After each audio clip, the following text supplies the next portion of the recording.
Hello, and welcome back to my channel. Ew, I hated that. Let's try that again. Hello, and welcome back to my channel. My name is Jerry, and today is going to be a reading vlog. Well, it's not going to be everything that takes place today. It's going to take me multiple days to read this book. So here's the start of the reading vlog. My goal is to finish a very controversial dark romance, but one that I'm actually enjoying so far. That's Haunting Adeline. Haunting Adeline is a dark romance. It's written by H.D. Carlton. The back says, "The manipulator. I can manipulate the emotions of anyone who lets me.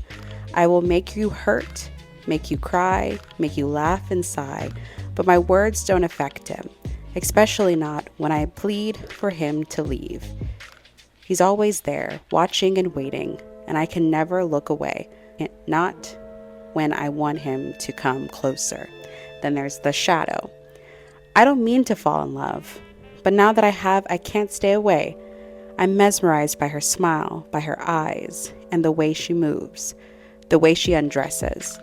I'll keep watching and waiting until I can make her mine. And once she is, I'll never let her go, not even when she begs me to."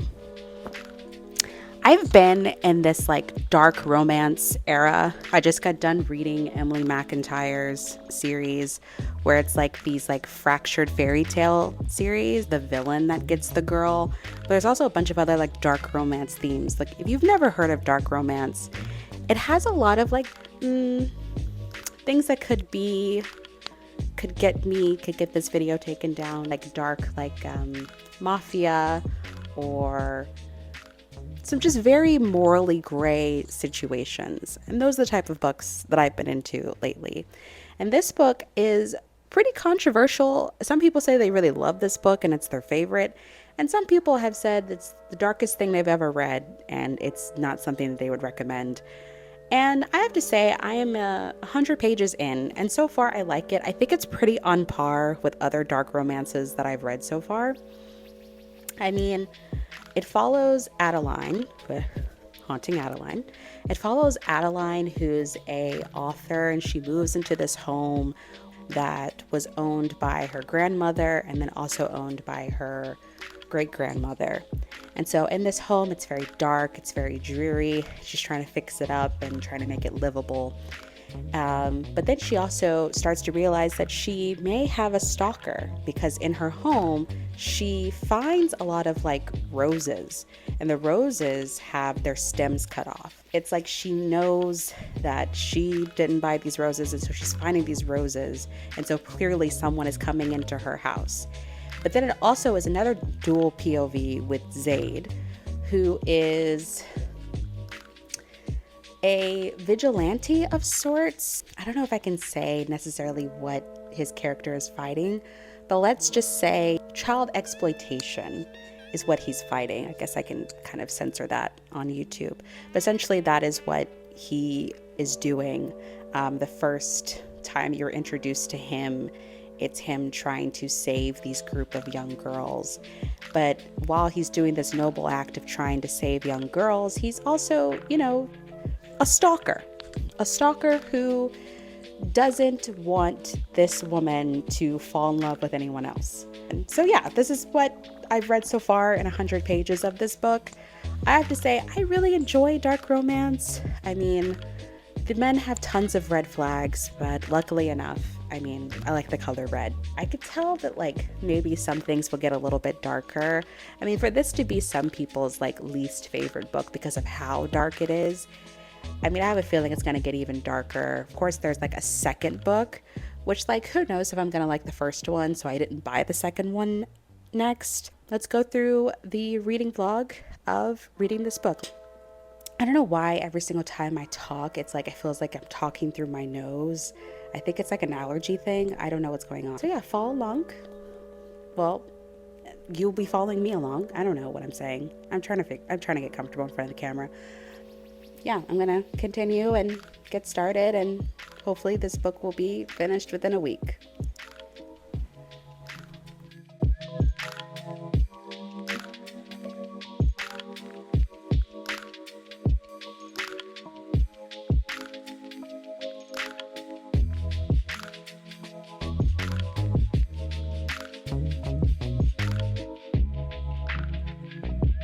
I also forgot to mention that in this book, that there's like these letters that break up the chapters that I think are super interesting. I'm not going to spoil who the letters are written by, but I think they are just so interesting to see this mindset. I love how they sort of like break up the story and they kind of show you that something is going on in this house, that, you know, something in the past may be affecting the future. I don't know exactly what these letters are supposed to show and how they're supposed to be affecting the story going forward, but I really like that aspect of this book so far.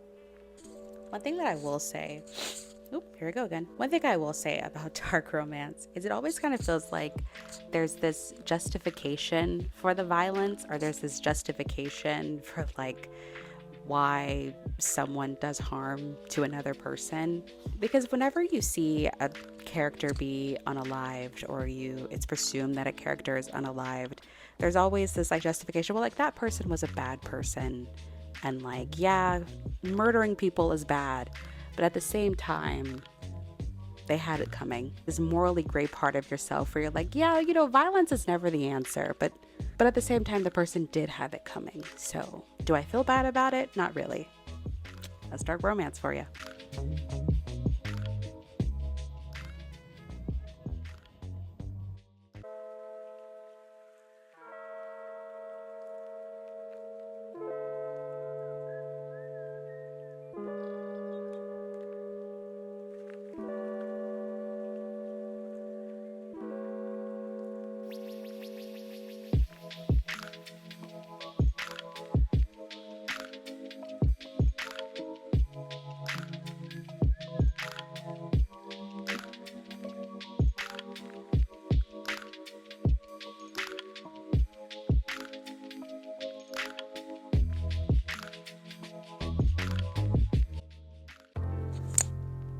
So last night I read about 20 more pages last night. It was Halloween, so we were doing some activities, but from the 20 pages I did read, I was shocked.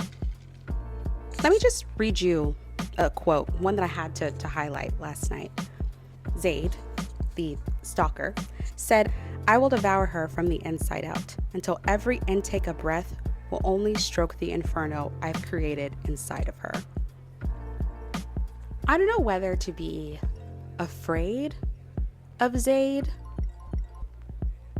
or to find his passion to be attractive. I'm not sure, and I think that's more of a judgment upon myself. In real life, a man like Zaid needs to be put in prison, but in book form, I find him to be endearing. The therapy appointment needs to come up soon.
don't mind my hair right now.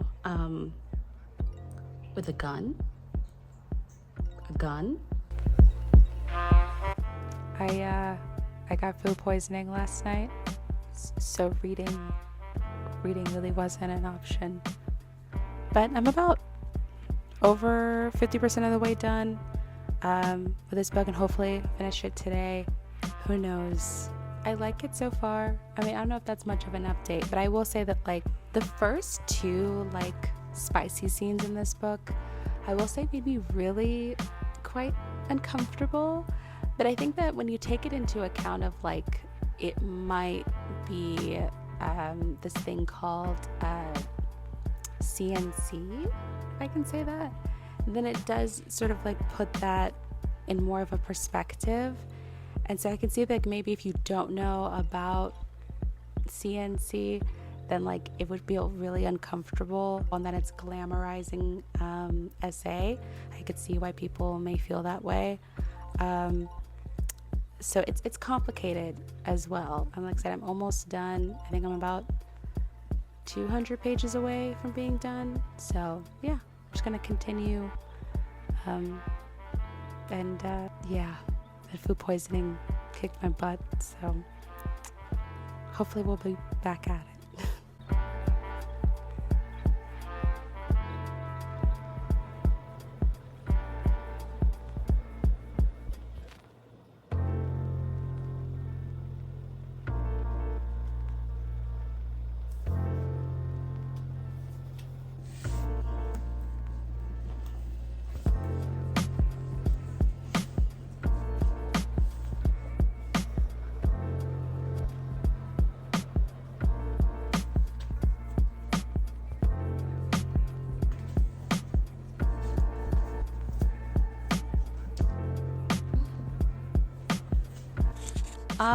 Wow, that was intense. That was really good. I ended up giving it like a 4.5 stars. I think that this book is really well written. I think that the storylines, Adeline's storyline and Zaid's storyline, is so well thought out, as well as it keeps you on your toes the entire time, especially that ending was really shocking. I definitely want to pick up book 2. I really did enjoy H.D. Carlton's writing. I will say some aspects of it, definitely, I can understand why people don't like it. I've heard some people say that it glamorizes SA, or it glamorizes abusive relationships. And I feel like that criticism is valid if you're not into dark romance. And the thing about dark romance is it does sort of like have taboo topics and things that are deemed to be uncomfortable or challenging or taboo or toxic. And that's kind of the point of dark romance. And I think this book definitely is online with like other dark romances that I've read. These aren't necessarily relationships that like you root for, but in a way it's healing. In a way it makes you feel more open to these types of stories. And I don't know, I think that I get the criticism, but I also think that it is par for the course with the genre. And I don't feel like it's glamorizing it. There were multiple points in the story where clearly Adeline is like, this is really messed up. Like, this is really, really messed up.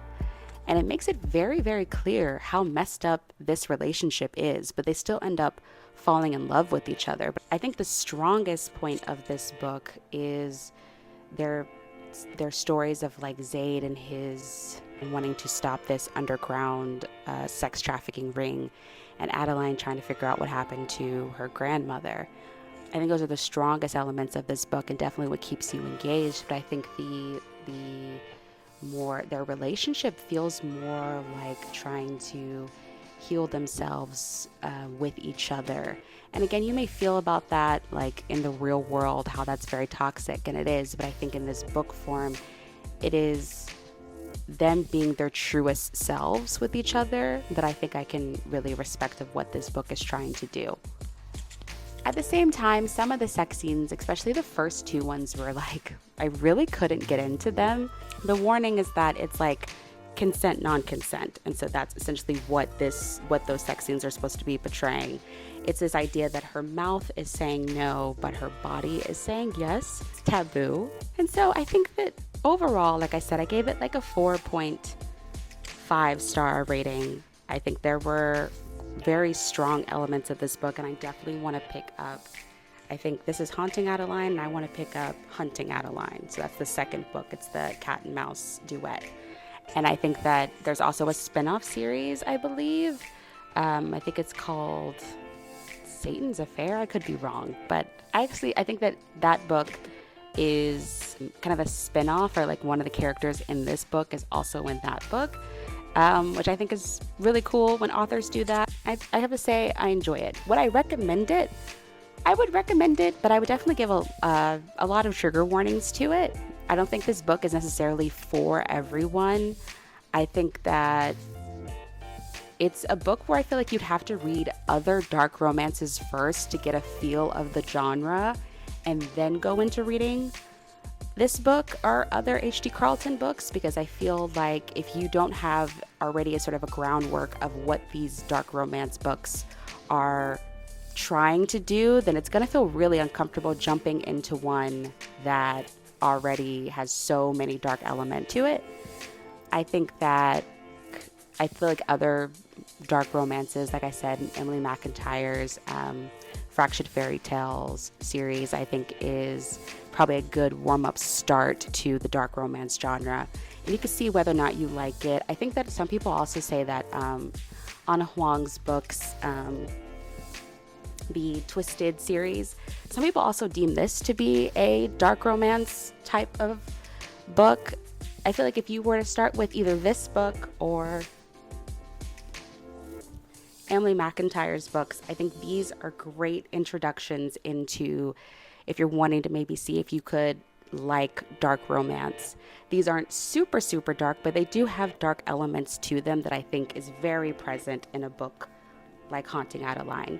I know some people recommend Haunting Adeline right off the bat to some people, and I think that that's a little disingenuous, and I think it'll completely turn people off to the genre.